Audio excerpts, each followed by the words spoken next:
انفرادی سطح پر ذات کا داخل کا دکھ بیان کیا جاتا ہے۔ جدید اردو نعت کی اس اسلوبیاتی روایت میں اردو غزل کے بڑے شعراء بھی شامل ہیں اور صرف تقدیسی ادب کو اپنا مطمع نظر بنانے والے شعراء کرام بھی موجود ہیں۔ 2001 کے بعد دنیا ایک بڑے اور فکری تقسیم کا شکار ہو گئی۔ ایسے میں اسلام بحیثیت طرز زندگی پر مغرب کی بیجا تنگ نظری کی جانب سے سوالات اٹھائے جانے لگے اور یوں مسلمانوں کے اجتماعی بیانیہ کو تقدیسی ادب میں ایک نئے طرز اظہار کی شکل حاصل ہونے لگی۔ یہ اسلوب ابھی ارتقاء کے مرحلے میں ہے اور اس کی شکل و صورت متعین ہونا باقی ہے۔ عمومی سطح پر اس روایت کی اساس مکالمے سے فروغ پاتی نظر آتی۔ پچھلے 20 برس میں مغرب کی تنگ نظر اذہان کی جانب سے آقا کریم کی شان میں گستاخی اور ہرزہ سرائی کی نام نہاد کوششیں کی جا رہی ہیں اور اس کے رد عمل میں تقدیسی ادبیات سے متعلق اذہان میں ایک اضطراب پیدا ہوتا رہا۔ یہ اضطراب نعت گوئی میں کہیں استغاثے کی صورت میں سامنے آتا رہا اور کہیں انفرادی دکھ کی شدید لہر کی شکل میں۔ اسی اسلوبیاتی روایت کے تحت مسلمان نعت گو شعراء میں مکالماتی نعتیہ نظموں کا رجحان بڑھتا نظر آ رہا ہے۔ یہ نظمیں استعارے کی سطح پر بھی اپنا موقف پیش کرتی نظر آ رہی ہیں اور براہ راست بھی مکالمے کی سطح پر اپنا عشق رسول اور شان رسالت کے حوالے سے مغرب سے گفتگو کا آغاز کرتی نظر آتی ہیں۔ نوجوان نعت گو شعراء جن کی نعتیہ شاعری 21ویں صدی کے آغاز میں سامنے آئی کہ ہاں مسائل ادبی سے زیادہ نظری تھی۔ وہ شعری جمالیات کے قائل تو تھے لیکن فکری سطح پر تہذیبی شکست و ریخت کے شاہد ہونے کے باعث وہ نعت کو ادبی سے زیادہ نظریاتی عمل کی حیثیت سے دیکھ رہے تھے۔ یوں ان کے یہاں شعری حسن سے زیادہ فکری احساس اہم ہوتا چلا جا رہا تھا۔ اب نعت کی تصویر مشاعروں یا محافل نعت میں پڑھے جانے والے تقدیسی کلام سے آگے بڑھ کر ایک نظریاتی جنگ کی صورت اختیار کرتی چلی جا رہی ہے جو اقبال کے نظریاتی انقلاب کے رجحان کی عکاسی بھی کرتی ہے۔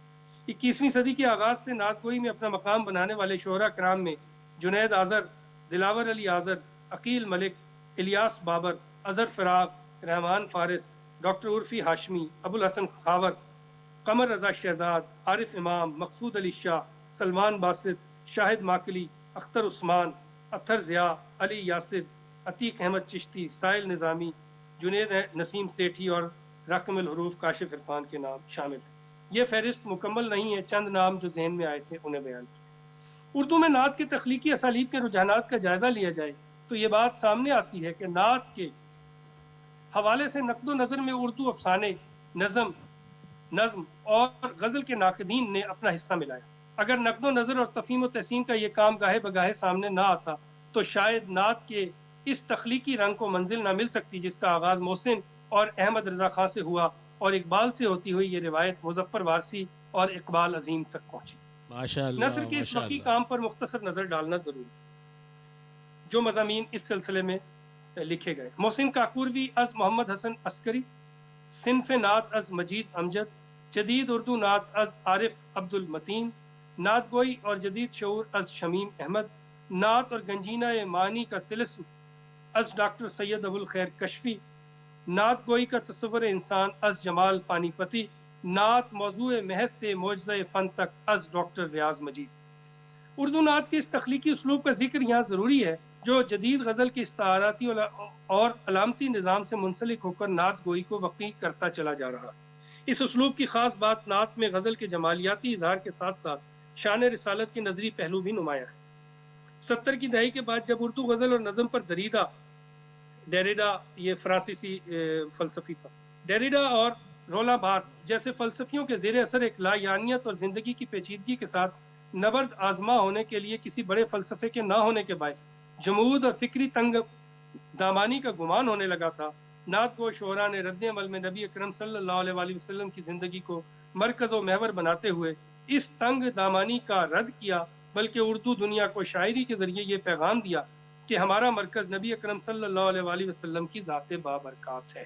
ماشاء اللہ کاشف صاحب، چونکہ وقت ہمارے پاس بہت مختصر ہے تو آپ مقالے کو اختتامی مجھے صرف 1 منٹ اور دے دیجیے، میں اسے مختصر کر رہا ہوں، مجھے 1 منٹ صرف چاہیے آپ سے۔ نعت کے حوالے سے جن اسالیب کا ذکر اوپر آیا ہے ان میں 3 اسالیب کے ساتھ مل کر ایک چوتھے بڑے اجتماعی اسلوب کی تشکیل ہو چکی ہے۔ یوں کہا جا سکتا ہے کہ محسن اقبال اور احمد رضا خان وہ 3 بڑے عہد نعت گو شعراء ہیں جن کے اظہار عقیدت اور نعت نگاری نے جدید غزل کے جمالیاتی اظہار کے ساتھ مل کر جدید نعت کے اسلوب کی بنیاد رکھی۔ اس حوالے سے صرف میں 2 جملے اور کہنا چاہوں گا کہ نقد و نظر کے حوالے سے 1995 میں نعت رنگ کی جو اشاعت آغاز ہوئی اور اب ماشاءاللہ اس کے 30واں شمارہ جو ہے وہ اب منظر عام پر آیا ہے. یہ تمام کام سبی رحمانی صاحب جو اسٹیج پر مجلس صدارت کا حصہ بھی ہیں ان کی بہت بڑی کاوش ہے جس نے اس کام کو جو ہے وہ آگے لے کر چل رہے ہیں. اور نعت کے یہ جو جدید اسالیب ہیں اس حوالے سے بھی ان کا کام، نعت ریسرچ سینٹر کا کام اور نعت نگاری کا جو کام چل رہا ہے یہ نعت رنگ کے حوالے سے بہت آگے چل رہا ہے، آگے پھیل رہا ہے. میں انہیں بھی مبارکباد پیش کرتا ہوں، اس ساری مجلس کو مبارکباد پیش کرتا ہوں کہ نعت کے حوالے سے یہ گفتگو انہوں نے آغاز کی اور اب انشاءاللہ ہم مزید مقالات بھی سنیں. بہت شکریہ. السلام علیکم. بڑی نوازش ماشاءاللہ. جناب کاشف عرفان صاحب اپنا مقالہ پیش کر رہے تھے آج کے موضوع کے حوالے سے کہ بخت سیاہ جب در عالی پہ رکھ دیا تو سورج انہوں نے دست سوالی پہ رکھ دیا. میں نے حضور مانگے تھے رحمت کے چند پھول، سارا چمن دعاؤں کی ڈالی پہ رکھ دیا، سارا چمن دعاؤں کی ڈالی پہ رکھ دیا. ناظرین کرام، اب ہمارے ساتھ ایک اور جناب ڈاکٹر ریاض مجید صاحب ہمارے ساتھ موجود ہیں، آن لائن ہیں. ہم چاہیں گے کہ وہ اپنے مقالے سے ہمارے قلوب کو، ہمارے اذہان کو منور فرمائیں. محترم ڈاکٹر ریاض مجید صاحب فیصل آباد سے. السلام علیکم جناب، میری آواز آپ تک آ رہی ہے؟ بالکل آ رہی ہے ڈاکٹر صاحب، ماشاءاللہ. بہت شکریہ آپ سب لوگوں کا اور منتظمین کا خاص طور پہ. حمد و نعت کی گزشتہ صدی کے حوالے سے میں کچھ معروضات ایک مقالے کی شکل میں اس کا اختصار پیش کروں گا کہ حمد باری تعالیٰ اور نعت رسول اکرم صلی اللہ علیہ وسلم کے فن کی تشکیلی سفر نے اہم مراحل گزشتہ صدی میں طے کیے. بطور موضوعات یہ اردو شاعری کی ابتدائی سے دوسرے مضامین کی طرح اپنی ایک منفرد شناخت رکھتے ہیں. عربی اور فارسی شاعری کے صدیوں پر پھیلے ہوئے پس منظر کے ساتھ جب یہ موضوعات اردو سے متعارف ہوئے، اردو زبان ابھی اپنے آغاز میں تھی. اردو کریم کے شعری نمونوں میں حمدیہ اور نعتیہ عناصر دوسرے مذہبی اور صوفیانہ افکار کے ساتھ ذکریوں کی شکل میں نظر آتے ہیں. یہ اصناف چونکہ فارسی میں بھی موضوعاتی اصناف ہیں اور ہر طرح کی حیتوں اور صنفوں میں ان موضوعات کا اظہار ہوا ہے، لہذا اردو شاعری کے ابتدائی زمانے میں ملنے والی مثنویوں، منظوم قصوں، غزلوں، نظم نما شعر پاروں اور دوسرے شعری حیتوں اور صنفوں میں حمد و نعت کے مضامین بھی ملتے ہیں. حصول خیر و برکت کے لیے بھی اور باقاعدہ شعوری اور تخلیقی موضوعات کے ساتھ بھی یہ مضامین ایک روایت کا درجہ رکھتے ہیں. 20ویں صدی کے آغاز تک اس روایت نے اردو شاعری کے مرکزی فکری ادارے کے ساتھ ہی اپنے سفر کو جاری رکھا. اس دور تک حمد و نعت کی بحثیت جداگانہ صنفی شناخت دھندلکے میں رہی. جس صنف میں انہیں لکھا جاتا اس کے ساتھ اس کی موضوعاتی پہچان کی نشاندہی بھی کر دی جاتی، مثلا حمدیہ غزل، نعتیہ غزل وغیرہ. چونکہ آغاز شاعری سے غزل اردو کی مرکزی اور محوری صنف رہی ہے، لہذا اس کے ساتھ حمدیہ اور نعتیہ کا سابقہ ضرور لگایا جاتا. دوسری تمام اصناف میں یہ روایت تب تک جاری ہے، یعنی حمدیہ قصیدہ، نعتیہ رباعیات، حمدیہ قطعات اور نعتیہ آزاد نظم وغیرہ. اردو شاعری کی سینکڑوں معروف، نیم معروف، چھوٹی بڑی اصناف غزل میں غزل چونکہ ہمیشہ سے زیادہ مقبول اور مستعمل صنف تو رہی ہے، لہذا اس کے ساتھ جب حمد و نعت کے سابقے کی روایت ڈھیلی پڑی تو حمد و نعت نے جداگانہ اصناف کے طور پر اپنی شناخت بنانی شروع کی. لیکن دیوان اور شعری مجموعوں کے ساتھ حمدیہ دیوان، نعتیہ دیوان اور حمدیہ شعری مجموعہ اور نعتیہ شعری مجموعوں کا انتظام اب بھی جاری ہے. عقیدت نگاری کی ان دونوں صنفوں کے علیحدہ شناخت ان مدارج کا ادبی و شعری، معاشرتی و سماجی اور لسانی و اسلوبیاتی پس منظر کیا ہے، سر دست اس کی تفصیل کا موقع نہیں. لیکن آنے والے نشروں میں ممکن ہے ناقد اس مسئلے کے نفسیاتی محرکات کا کھوج بھی لگا سکیں کہ ابتدا میں غزل کی حیث کے ساتھ یہ سابقے کیوں لگائے جاتے تھے. کسی بھی چیز، صنف اور رویے کی جداگانہ شناخت کے مرحلے میں ایسا ہونا لازمی ہے. اسے الگ کرنے کے اور کچھ مختلف بنانے کے لیے کچھ اور چیزوں اور میدانات کی ضرورت ہوتی ہے. یوں غزل جو حمد و نعت کے فکر اور موضوع کا سب سے بڑا صنفی اور حیثی حوالہ بنی، اپنی فکری رضاکاری کی پہچان رکھتی ہے اور اس کے مطلع سے مقطع تک شاعر کے فکری میلانات اور موضوعات اور مضامین مختلف ہوتے ہیں. ہم موضوع اور ہم فکر اشعار والی غزل کو بھی غزل مسلسل کہا جاتا ہے، لہذا نعت کے حوالے کا غزل کے سابقے سے انطلاق اتنا غیر متعلقہ بھی نہیں تھا. حمد اور نعت کے اشعار آپس میں فکری ہم آہنگی رکھتے ہیں اور مختلف کیفیات، محسوسات، مشاہدات، تجربات، خیالات اور جذبات کے ترجمان ہوتے ہوئے بھی ایک فطری اور تخلیقی وحدت، آرگینک کریٹو یونٹی کے مظہر ہوتے ہیں۔ لہذا حمد و نعت کے اشعار بنت کے اعتبار سے غزل کے عمومی ضابطے سے مختلف ہوتے ہیں۔